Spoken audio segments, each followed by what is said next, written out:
Assalamualaikum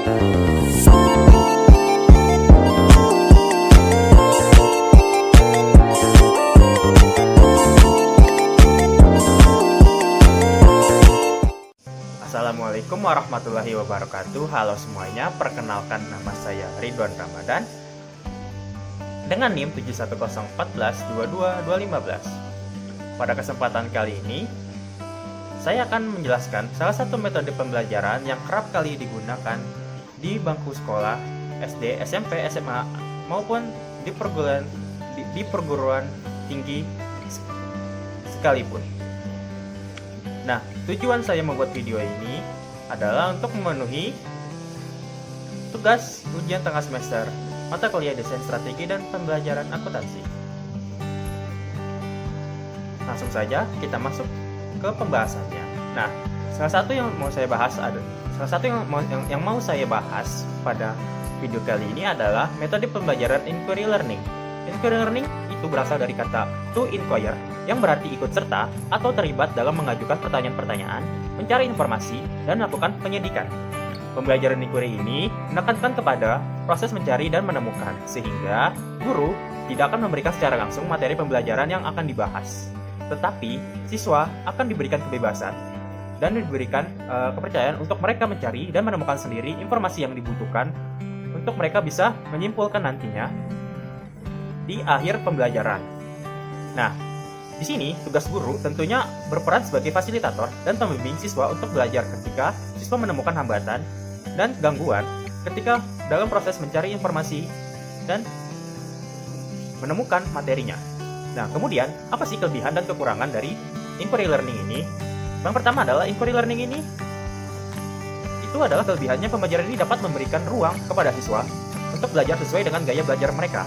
Karena pada dasarnya siswa itu memiliki gaya belajar mereka masing-masing, dan siswa juga memiliki gaya belajar yang bisa membantu mereka untuk mencapai pemahaman mereka terhadap suatu materi. Sehingga pada pembelajaran inquiry learning ini diharapkan siswa tentunya bisa memahami dengan baik. Yang kedua adalah pembelajaran ini adalah pembelajaran yang menekankan pada aspek kognitif, afektif, dan psikomotor secara seimbang. Nah, pada pembelajaran ini tentunya semua aspek-aspek yang tadi disebutkan itu ditekankan, sehingga siswa diharapkan juga sama seperti yang pertama, diharapkan untuk bisa memahami materi dengan baik. Yang ketiga, dalam pembelajaran inquiry ini akan mendorong siswa untuk berpikir dan bekerja atas inisiatif mereka sendiri. Pada proses ini, siswa tentunya akan diberi kebebasan untuk mereka mencari sendiri informasi-informasi yang dibutuhkan. Karena pada dasarnya, siswa diharapkan untuk berpikir kritis, yang dimana berpikir kritis atau critical thinking ini dibutuhkan ketika mereka di masa depan nanti. Ketika mereka suatu saat dilatih untuk problem solving, critical thinking ini sudah mereka lakukan sedari awal, seperti itu. Kemudian, bagaimana sih kekurangan dari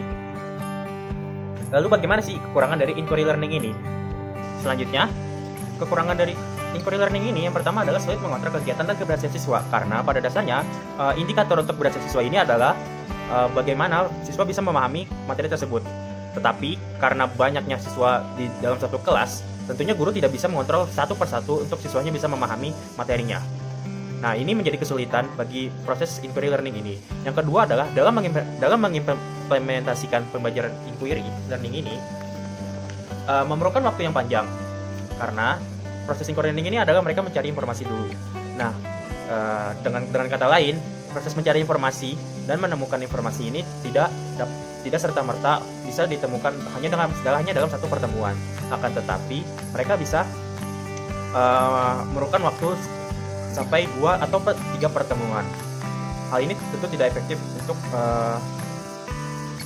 efisiensi waktunya. Terus yang ketiga adalah kriteria keberhasilan belajar ditentukan oleh kemampuan siswa menguasai materi pembelajaran. Maka strategi ini tampak akan sulit diimplementasikan. Nah, seperti yang tadi pertama saya sebutkan, kriteria keberhasilan belajar ini adalah bagaimana satu siswa bisa mampu menjelaskan materi tersebut. Tetapi di satu sisi yang lain, apakah semua siswa akan melakukan hal yang sama atau memahami pemahaman yang sama? Tentu tidak. Karena itu, hal ini tentu memerlukan waktu yang panjang juga, seperti yang poin kedua disebutkan tadi. Lalu, bagaimana sintaks dan langkah-langkahnya dalam inquiry learning ini? Nah, yang pertama adalah orientasi masalah. Pertama, guru akan memperhatikan masalah atau akan membawakan masalah yang bisa dibahas oleh nantinya para siswa dan membantu siswa untuk mengidentifikasikan masalah yang akan dibahas. Yang kedua adalah pengumpulan data dan verifikasi. Setelah guru memberikan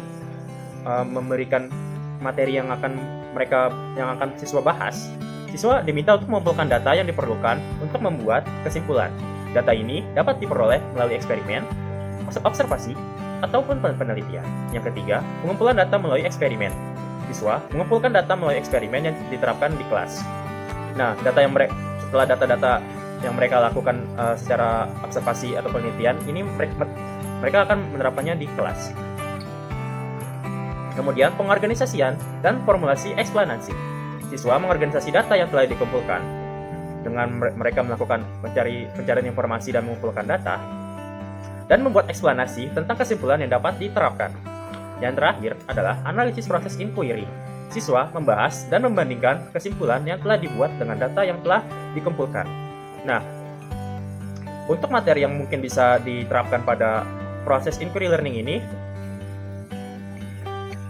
ada satu materi, yaitu tentang materi volume tabung pada pembelajaran matematika.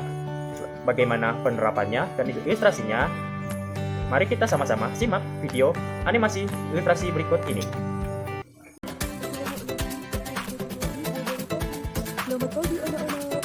Semoga kalian semangat dalam belajar hari ini.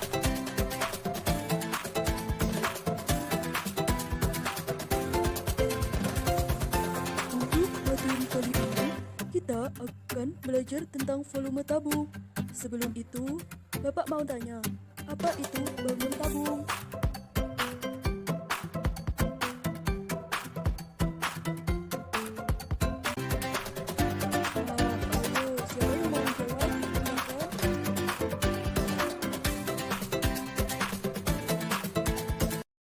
Ya Pak, tabung adalah bangun ruang 3 dimensi yang dibatasi oleh 2 buah lingkaran berukuran sama dan sebuah persegi panjang. Ya, jawabannya bagus. Saya tampung. Apa ada jawaban yang lain mungkin? Karena jawabannya bagus, benar, tapi belum tepat. Apa ada yang mau menjawab lagi atau tidak? Kalau tidak ada yang mau menjawab lagi, Bapak akan menjelaskan. Tabung itu merupakan bangun ruang 3 dimensi yang dibatasi oleh 2 sisi yang sama kongruan dan sejajar berbentuk lingkaran, serta sebuah sisi lengkung yang berupa persegi panjang. Nah, begitu penjelasannya.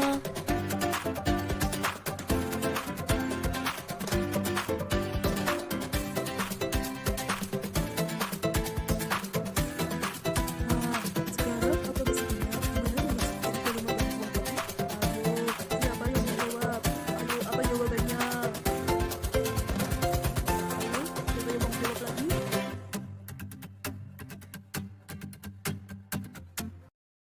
Iya Pak, rumus dari volume tabung itu pi r kuadrat T. Mantap, jawaban kalian betul banget.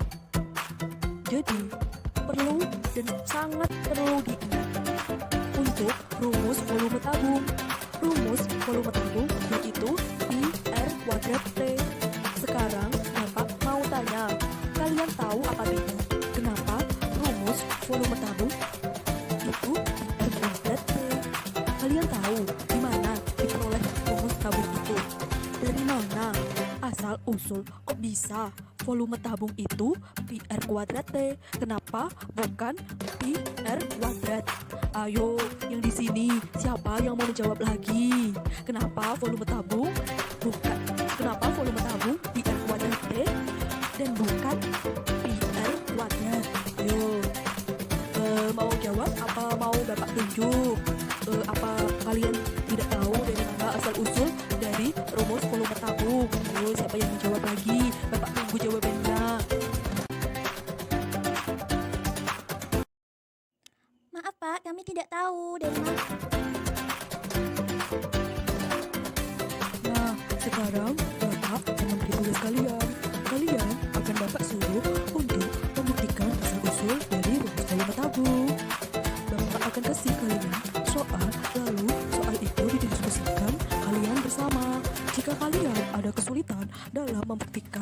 asal-usul dari rumus volume tabung, kalian bisa tanya sama Bapak. Salah satu bisa bertanya sama Bapak. Bagaimana membuktikan asal-usul rumus volume tabung? Nah, kalau kalian sudah mengerjakan soal dari yang Bapak kasih, yaitu membuktikan asal-usul rumus volume tabung, Bapak akan menunjuk salah satu dari kalian untuk mempresentasikan atau menjelaskan kepada teman-teman yang lain agar teman-teman yang lain bisa paham bagaimana asal-usul dari rumus volume tabung.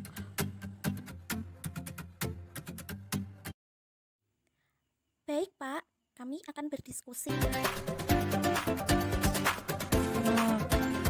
ya sekarang rumus dari banyak uang tabung. Jika ada tulisan, itu bisa dicoba Bapak. Meskipun bagaimana semua yang ada di sini harus ikut mencoba ya. Jangan dengan satu orang yang kerja. Semua harus tetap aktif dalam mencari rumus volume tabung. Jadi yang paham tidak hanya perorangan, tapi semua bisa paham. Apabila kesulitan, bisa tanya sama Bapak.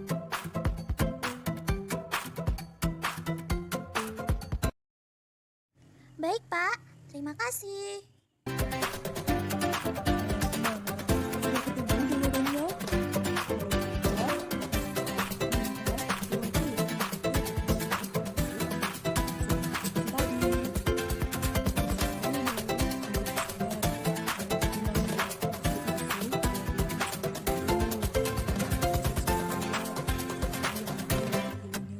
untuk menjelaskan hasil dari diskusi tadi. Ayo, siapa yang mau mewakili? Bagaimana volume tabung itu? Tabung terdiri dari dua bangun, yaitu bangun prisma dan lingkaran. Lingkaran itu sebagai alasnya dan tingginya itu diambil dari bangun prisma. Jadi volume dari tabung yaitu luas alas kali tinggi. Karena alasnya berupa lingkaran, jadinya pi r kuadrat dikali tinggi. Jadi rumus dari volume tabung yaitu pi r kuadrat T.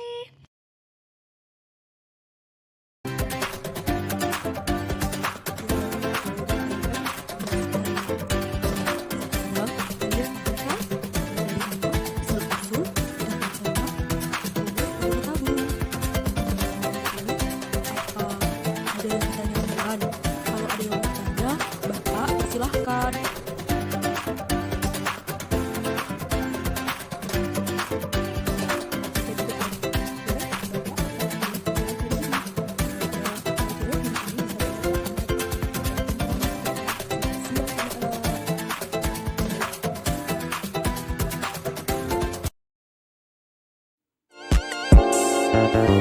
Thank you.